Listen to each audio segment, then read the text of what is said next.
Shalom saudara dikasihi Tuhan, kita bertemu lagi dalam acara Renungan Pagi Spiritual Life. Saudara, di tahun 2021 ini rencana pembacaan Alkitab kita akan dilakukan secara berurutan. Kita akan renungkan secara berurutan mulai dari kitab Matius sampai dengan kitab Wahyu, dan kemudian dilanjutkan dari kitab Kejadian sampai dengan kitab Malaki. Tujuannya adalah supaya kita dapat merenungkan semua perikop Alkitab mulai dari Kejadian sampai dengan kitab Wahyu secara berurutan dan teratur. Dan bagian pertama ini kita akan merenungkan bagian di dalam kitab Matius. Nah, saudara, sebelum masuk ke dalam perenungan kita pada pagi hari ini, kita akan melihat sekilas tentang kitab Matius agar kita dapat memahami hal-hal apa yang melatar belakangi kitab ini, sehingga kita dapat dengan mudah dan jelas memahami isi dari kitab ini. Saudara, kitab Matius ditulis oleh Rasul Matius kira-kira tahun 60 Masehi. Matius adalah seorang Yahudi. Ia adalah salah seorang dari 12 murid Tuhan Yesus. Sebelum menjadi murid Tuhan Yesus, dia adalah seorang pemungut cukai. Ia juga biasa disebut dengan sebutan Lewi. Nah, saudara, kitab ini, kalau kita membaca kitab ini menunjukkan bahwa Yesus adalah Mesias. Jadi Matius berusaha untuk menunjukkan kepada orang Yahudi bahwa Yesus adalah Mesias. Yesus Kristus adalah Mesias yang dijanjikan oleh Allah kepada bapak-bapak leluhur orang-orang Yahudi, dan dia adalah anak Daud, Mesias yang dijanjikan dan pewaris tahta yang sah dari keturunan Daud. Karena itulah di dalam kitab ini kita akan menemukan kurang lebih ada 129 kutipan perjanjian lama, dan kata kerajaan yang ditemukan hampir kurang lebih 50 kali. Nah, struktur dari kitab ini ada kurang lebih ada 5 bagian, ya, pasal pertama sampai pasal ke-10. Matius memperkenalkan Yesus sebagai Mesias. Jadi Mesias memperkenalkan diri kepada semua orang Yahudi bahwa Yesus adalah Mesias, keturunan Daud. Lalu pasal 11 dan pasal 13 bicara tentang bagaimana respon dari orang-orang Yahudi, khususnya para pemimpin agama yang menolak Yesus.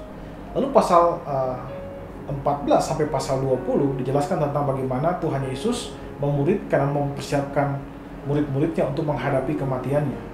Lalu pasal 21 sampai pasal 27 bicara tentang bagaimana Kristus ditolak dan akhirnya disalibkan.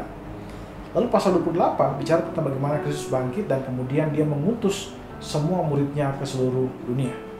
Nah, itu kurang lebih latar belakang yang bisa kita pahami tentang kitab Matius. Nah, pembahasan kali ini kita akan membahas mulai dari pasal pertama, ayat pertama. Nah, kita akan melihat perikop pertama daripada kitab ini, yaitu silsilah Yesus Kristus. Saya akan membacakan bagian firman Tuhan ini bagi Bapak Ibu Saudara. Inilah silsilah Yesus Kristus, anak Daud, anak Abraham. Abraham memperanakan Ishak, Ishak memperanakan Yakub, Yakub memperanakan Yehuda dan saudara-saudaranya.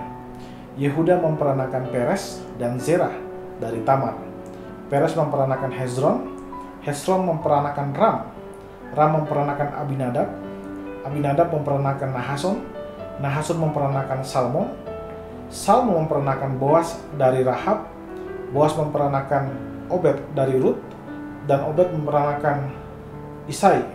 Isai memperanakan Raja Daud, Daud memperanakan Salomo dari istri Uria, Salomo memperanakan Rehabeam, Rehabeam memperanakan Abia, Abia memperanakan Asa, Asa memperanakan Yosafat, Yosafat memperanakan Yoram, Yoram memperanakan Uzia, Uzia memperanakan Yotam, Yotam memperanakan Ahas, Ahas memperanakan Hizkia, Hizkia memperanakan Manasye, Manasye memperanakan Amon, Amon memperanakan Yosia, Yosia memperanakan Yekhonya, dan saudara-saudaranya pada waktu pembuangan di Babel. Sesudah pembuangan ke Babel, Yekhonya memperanakan Shealtiel, Shealtiel memperanakan Zerubabel, Zerubabel memperanakan Abihud, Abihud memperanakan Eliakim, Eliakim memperanakan Azor, Azor memperanakan Sadok, Sadok memperanakan Akhim, Akhim memperanakan Eliud, Eliud memperanakan Eliazar, Eliazar memperanakan Matan memperanakan Yakub, Yakub memperanakan Yusuf suami Maria yang melahirkan Yesus yang disebut Kristus. Jadi seluruhnya ada 14 keturunan dari Abraham sampai Daud. 14 keturunan dari Daud sampai pembuangan ke Babel, dan 14 keturunan dari pembuangan ke Babel sampai Kristus. Saudara dikasihi Tuhan, dalam catatan yang kita baca, catatan ini merupakan silsilah dalam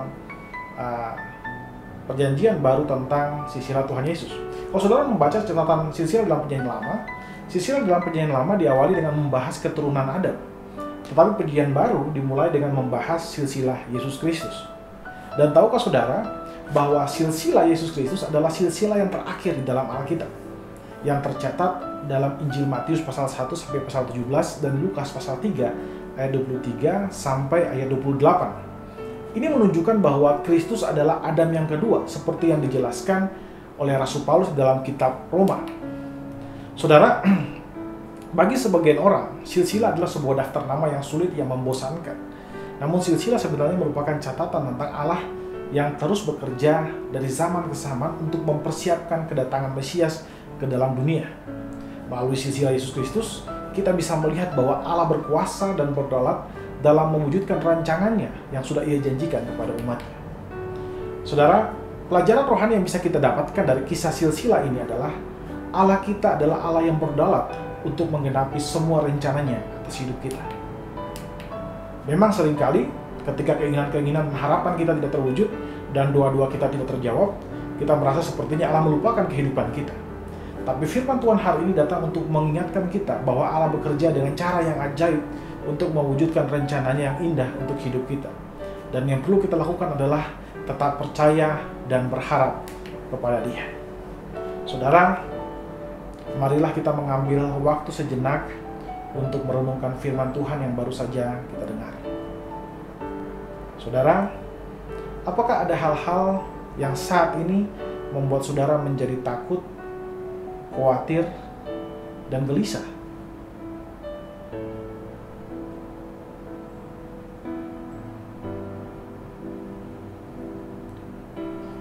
Jika ada, marilah saudara ambil waktu sejenak untuk mendoakan hal tersebut. Berdoalah agar Tuhan memberikan saudara damai sejahtera dan iman untuk terus percaya kepada rencananya.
Saudara, percayalah bahwa Tuhan berdaulat mewujudkan rencananya yang terbaik untuk hidup saudara.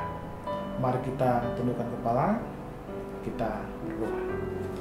Ya Tuhan Allah Bapa kami bersyukur buat kasih dan karunia-Mu bagi kami Tuhan Yesus. Kami percaya bahwa Engkau Allah yang memiliki rencana-rencana yang ajaib untuk hidup kami. Dan kami percaya Engkau tetap bekerja untuk mewujudkan rencana-Mu Tuhan Yesus. Meskipun terkadang kami tidak dapat melihat, kami tidak dapat mengerti, tapi kami percaya bahwa rencana-Mu ada. Ajar kami Tuhan untuk terus percaya dan berharap hanya kepada Engkau saja. Kami serahkan kehidupan kami ke dalam tangan-Mu Tuhan Yesus. Dan semua yang kami kerjakan hari ini, biarlah itu memperkenankan hati-Mu Tuhan Yesus. Dan itu juga biarlah itu mewujudkan rencana-Mu untuk hidup kami. Terpujilah nama Tuhan. Di dalam nama Yesus Kristus Tuhan kami berdoa kepada Bapa Surgawi. Haleluya. Amin. Amin. Selamat pagi Bapak Ibu Saudara dikasih Tuhan. Kita bertemu kembali lagi nanti dalam acara Renungan Pagi Spiritual Life berikutnya. Tuhan Yesus memberkati kita semua.